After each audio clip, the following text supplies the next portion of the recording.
tatalupad sa pagsisiyasat. Pagliban ng pagsisiyasat.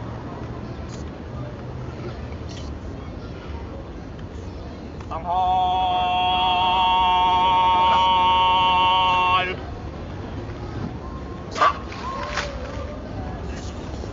Tanghal. Tak. Baba. Tak. Anda tu dah. Kalis. Baba.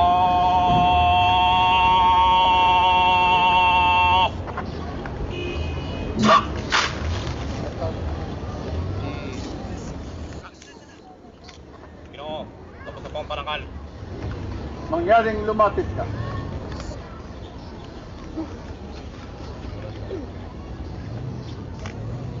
Pasalamatan mo ang ating mga kawat.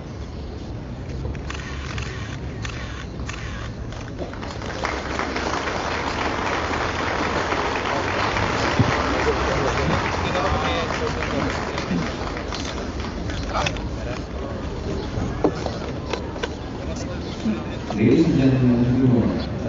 On behalf of the Chief of Staff, the Philippine Military Academy, and the Armed Forces of the Philippines, we welcome you to this joint celebration of the 88th anniversary of the Armed Forces of the Philippines and the graduation exercises of Class 1985 of the PMA.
Are you going to come in?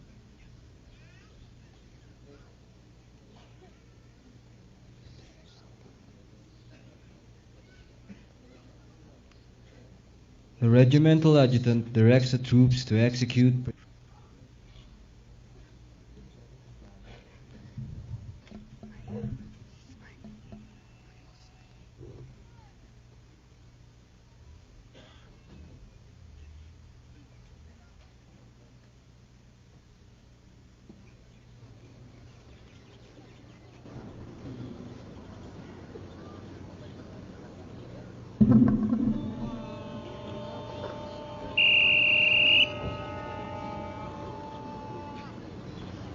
The regimental commander will give a series of manual forms to exhibit the proficiency of the corps.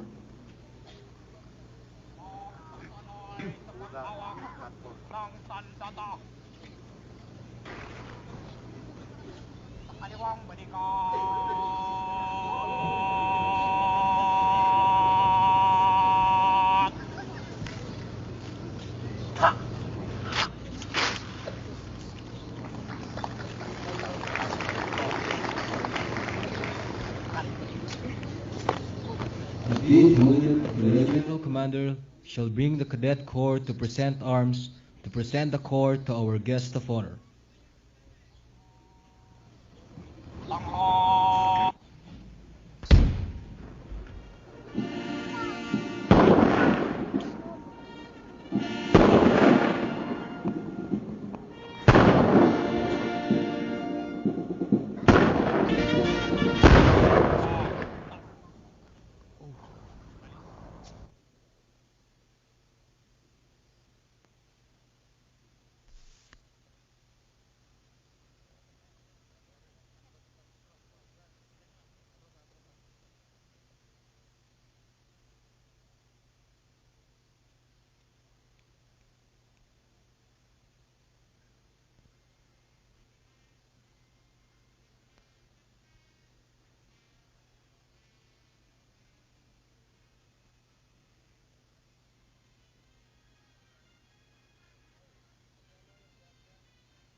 audience is requested to stand.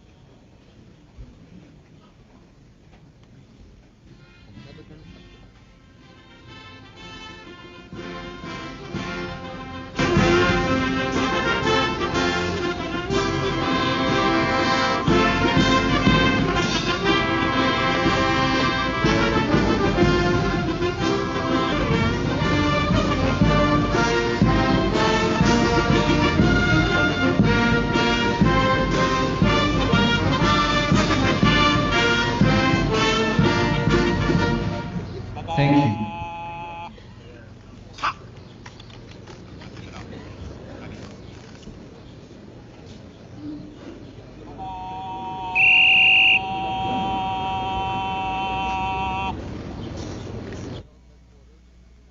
General Headquarters, Armed Forces of the Philippines, Camp General Emilio Aguinaldo, Quezon City. Pursuant to the provisions of the Armed Forces of the Philippines Regulations G131-052, these headquarters, dated 24 April 1967, as 10305-453, Philippine Scout, inactive, for extraordinary heroism in action against the Japanese Imperial Army at Binalonan, Pangasinan, on 24 December 1941. When his unit was under attack and in danger of receiving heavy casualties from enemy tanks, Private Soria, single-handedly and in utter disregard of his personal safety, climbed upon an enemy tank in an attempt to put it out of action by the use of a hand grenade. This single action provided a vivid example of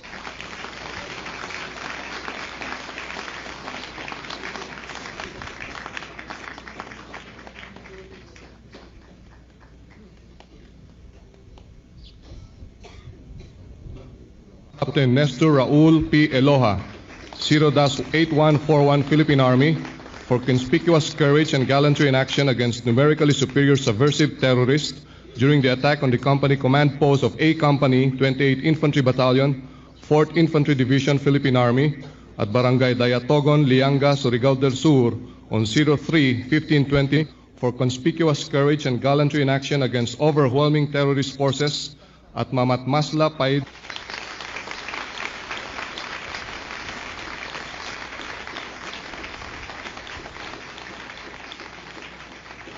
The Distinguished Service Star to Colonel Andrew R. Francisco, 0-437.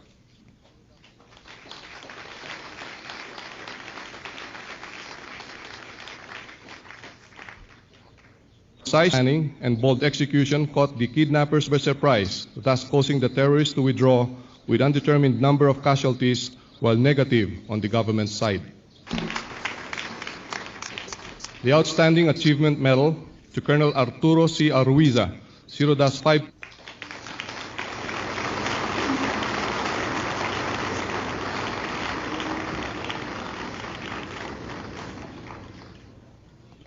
The Kagitingan sa Barangay, degree of Dato.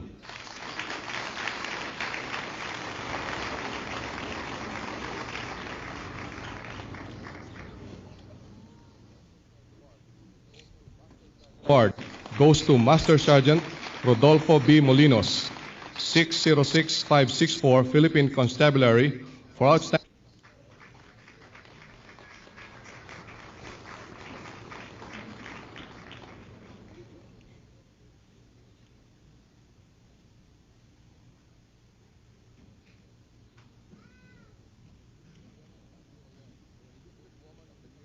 The Enlisted Woman of the Year Award goes to Technical Sergeant Jane D. Cavanyas, 600311. Women.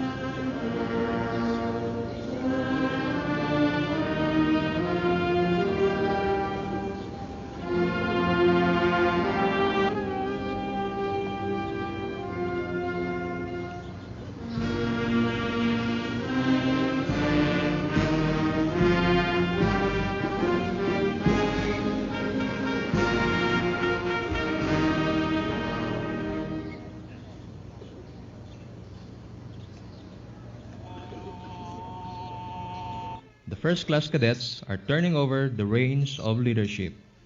The PMAs and DIWA class of 1985 has almost completed its stay in the academy.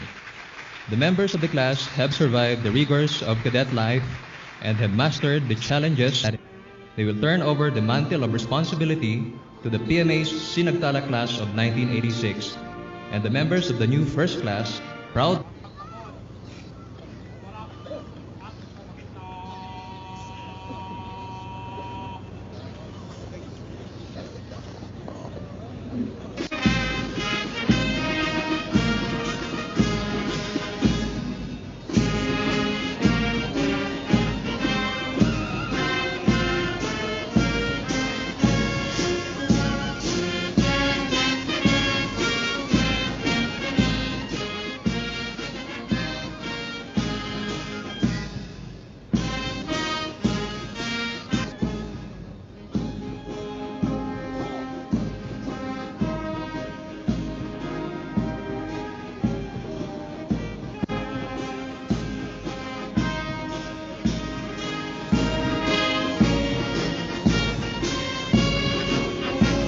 Now that the turnover of command is completed, the members of the class of 1985 assemble for the last time as cadets. And as time moved inexorably forward, the cadets prepare to leave the halls of this noble institution.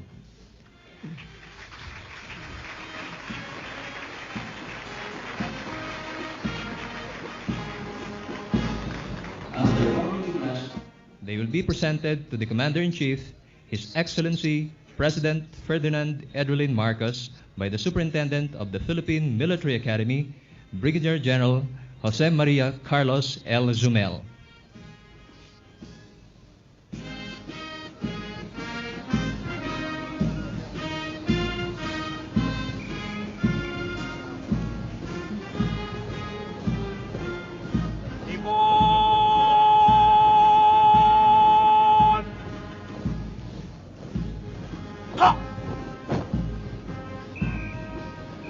Sir, the graduating class of 1985, all present.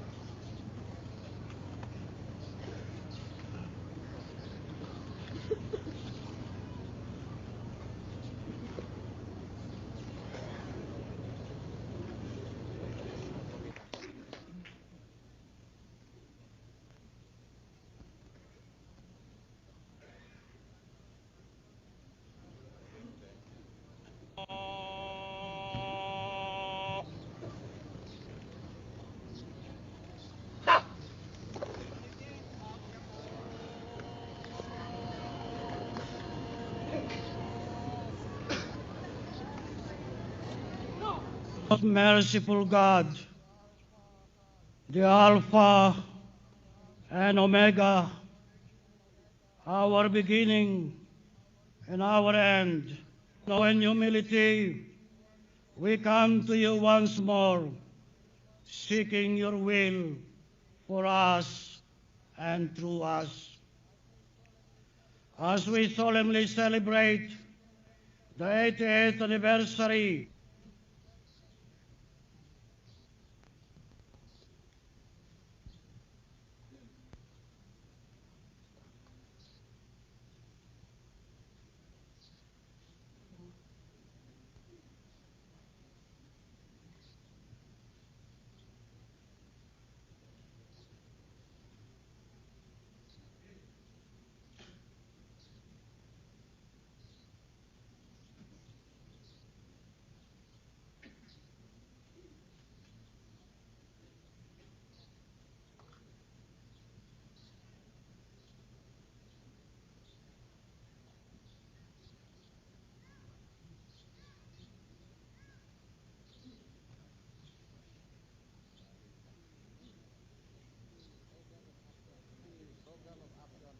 Program of Action for 1985 pursuant to the President's own priority objectives.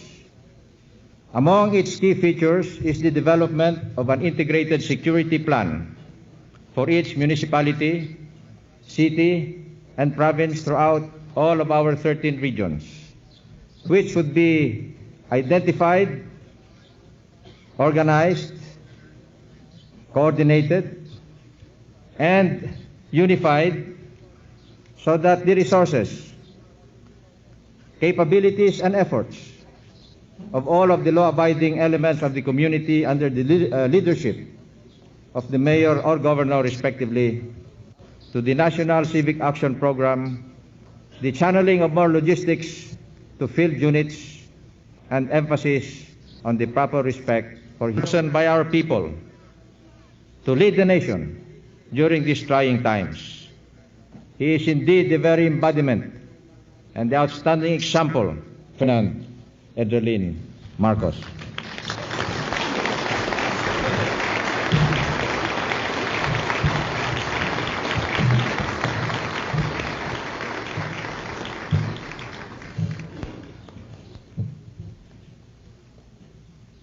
Commander of the troops, will you give the troops tikas pahinga?